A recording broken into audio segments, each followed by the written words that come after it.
నమస్కారం ఈటీవీ 360 కి స్వాగతం ముందుగా ప్రధానాంశాలు తమిళనాట ఉద్రిక్తంగా సాగుతున్న బంద్ డీఎంకే కార్యకర్తల రైల్ రోకో పోలీసుల అదుపులో స్టాలిన్ జల్లికట్టుపై తీర్పును వారం వాయిదా వేసిన సుప్రీం కేంద్రం పిటిషన్పై వాదనలు వినిపించిన అటార్నీ జనరల్ జల్లికట్టుకు మద్దతు తెలిపిన మహేష్ బాబు రానా నిషేధం ద్రవిడ సంస్కృతిపై దాడిగా అభివర్ణించిన పవన్ అఖిలప్రియపై దాడి కేసులో పురోగతి తుళ్లూరు పోలీసుల అదుపులో 8 మంది వైకాపా కార్యకర్తలు ఆర్టీసీకి సంక్రాంతి శోభ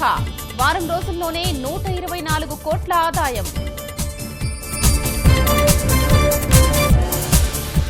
అమెరికా అధ్యక్షుడిగా ట్రంప్ ప్రమాణ స్వీకారానికి పూర్తవుతున్న ఏర్పాట్లు వాషింగ్టన్ న్యూయార్క్లో వ్యతిరేకుల నిరసనలు బాలగళల్లో రసావిష్కరణ